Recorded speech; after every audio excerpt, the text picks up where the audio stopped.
Hi friends, smart kitchen for യുയിലേക്ക് എല്ലാവർക്കും സ്വാഗതം. ഇന്നത്തെ റെസിപ്പി അച്ചിങ്ങാപ്പയർ കൊണ്ടുള്ള തോരനാണ്. ഫ്രണ്ട്സ്, നിങ്ങൾക്കെല്ലാവർക്കും സുഖം തന്നെയല്ലേ? വീഡിയോ കണ്ടുകൊണ്ടിരിക്കുമ്പം തന്നെ ഒന്ന് ലൈക്ക് ചെയ്യാൻ മറക്കരുത്. സബ്സ്ക്രൈബ് ചെയ്യാതെ കാണുന്ന കൂട്ടുകാരുണ്ടെങ്കിൽ ഒന്ന് സബ്സ്ക്രൈബ് ചെയ്ത് സപ്പോർട്ടും കൂടി ചെയ്യണേ. കടയിൽ നിന്നും വാങ്ങിക്കുന്ന നീളമുള്ള പയറാണ് ഇത്. ഇതിനെ അച്ചിങ്ങാപ്പയർ, പച്ചപ്പയർ എന്നൊക്കെ പറയും. നീളമുള്ള ഈ പയർ കൊണ്ട് എങ്ങനെ തോരൻ വെക്കുന്നത് നമുക്ക് നോക്കിയാലോ. പയറിൻ്റെ കൂട്ടത്തിൽ അരിയാനായിട്ട് 3 ചെറിയ സവാളയും 3 പച്ചമുളകും കൂടി എടുത്തിട്ടുണ്ട്. പയർ കൂട്ടിപ്പിടിച്ച് അതിൻ്റെ അറ്റം കട്ട് ചെയ്ത ശേഷം ചെറിയ കഷ്ണങ്ങളാക്കി അരിഞ്ഞെടുക്കാം. തീരെ ചെറുതാക്കി അരിയരുത്, സ്വല്പം വലുപ്പത്തിൽ വേണം അരിഞ്ഞെടുക്കാൻ. അതാണ് അച്ചിങ്ങ തോരന് നല്ലത്. പയറെല്ലാം അരിഞ്ഞെടുത്തിട്ടുണ്ട്. ഈ ഒരു വലുപ്പത്തിലാണ് അരിഞ്ഞെടുക്കേണ്ടത്.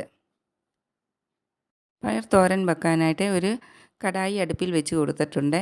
അതിലേക്ക് 2 ടീസ്പൂൺ വെളിച്ചെണ്ണ ചേർത്ത് കൊടുത്തിട്ടുണ്ട്. എണ്ണ ചൂടായി കഴിയുമ്പോൾ 1 ടീസ്പൂൺ കടുകിട്ട് പൊട്ടിച്ച ശേഷം അതിലേക്ക് 3 ചെറിയ വെളുത്തുള്ളി അല്ലി ചതച്ചത് ചേർത്ത് കൊടുക്കാം. അത് തോലോട് കൂടിയാണ് ചതച്ചെടുത്തിരിക്കുന്നത്. കൂട്ടത്തിൽ കുറച്ച് കറിവേപ്പിലയും കൂടി ചേർത്ത് കൊടുക്കാം. ഇതൊന്ന് ഇളക്കി കൊടുക്കാം. വെളുത്തുള്ളി മൂത്ത് അതിൻ്റെ ടേസ്റ്റ് മാറിപ്പോകരുത്. ഒന്ന് ഇളക്കി കൊടുത്ത ശേഷം അതിലേക്ക് അരിഞ്ഞു വെച്ചിരിക്കുന്ന പയർ ചേർത്ത് കൊടുക്കാം. വെളുത്തുള്ളി താളിക്കുന്ന സമയത്ത് ചേർത്ത് കൊടുത്തില്ലെങ്കിലും തേങ്ങ ചതച്ചെടുക്കുന്ന കൂട്ടത്തിൽ ചതച്ചെടുത്താലും മതി. ഇനി ഇതിലേക്ക് അരിഞ്ഞു വെച്ചിരിക്കുന്ന സവാള കൂടി ചേർത്ത് കൊടുക്കാം. 3/4 ടീസ്പൂൺ ഉപ്പും കൂടി ചേർത്ത് കൊടുത്ത് എല്ലാം ഒന്ന് നല്ലവണ്ണം മിക്സാക്കി കൊടുക്കാം. ഒട്ടും തന്നെ വെള്ളം ചേർത്ത് കൊടുക്കാതാണ് നമ്മൾ ഈ പയർ തോരൻ തയ്യാറാക്കുന്നത്. ആവി കയറി ഒന്ന് വെന്ത് വരാനായിട്ട് അടച്ചു വെച്ച് കൊടുക്കാം. ഈ സമയം കൊണ്ട് ഇതിലേക്ക് ചേർക്കാനായിട്ട് ഒരു അരപ്പ് തയ്യാറാക്കാം. അതിനായി മിക്സിയുടെ ചെറിയ ജാറിൽ 1/2 കപ്പ് തേങ്ങ ചിരവിയതെടുത്തിട്ടുണ്ട്. ഇതിലേക്ക് 1/2 ടീസ്പൂൺ മഞ്ഞൾപ്പൊടിയും എരിവിനാവശ്യമായ 3 പച്ചമുളകും കൂടി ചേർത്ത് ഒന്ന് ചതച്ചെടുത്തുകൊണ്ട് വരാം. ഈ സമയം കൊണ്ട് പയറെ ആവി കയറി വെന്ത് വന്നിട്ടുണ്ട്.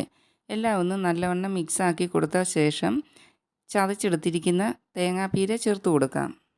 തേങ്ങ അരഞ്ഞു പോകാതെ ഒന്ന് ക്രഷ് ചെയ്തെടുക്കുകയോ ചെയ്യാവേ. തവിയുണ്ട തേങ്ങാപ്പീരയും പയറും എല്ലാം ഒന്ന് തട്ടിപ്പൊത്തി ആവി കയറി തേങ്ങാപ്പീരയുടെ പച്ച ടേസ്റ്റ് മാറുന്നിടം വരെ ഒന്ന് വേവിച്ചെടുക്കാം. അതിനായിട്ട് അടപ്പ് കൊണ്ട് അടച്ചു കൊടുക്കാം.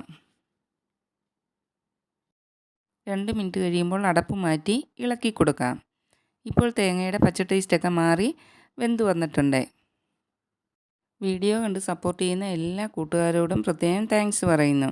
നിങ്ങൾക്ക് ഈ വീഡിയോ ഇഷ്ടപ്പെട്ടാൽ ഫ്രണ്ട്സിനും ഫാമിലിക്കും എല്ലാം ഒന്ന് ഷെയർ ചെയ്ത് കൊടുക്കണേ. സബ്സ്ക്രൈബ് ചെയ്യാതെ കാണുന്ന കൂട്ടുകാരുണ്ടെങ്കിൽ ഒന്ന് സബ്സ്ക്രൈബ് ചെയ്ത് സപ്പോർട്ടും കൂടി ചെയ്യണേ. നിങ്ങളുടെ സപ്പോർട്ട് എനിക്ക് എപ്പോഴും ഉണ്ടായിരിക്കണേ.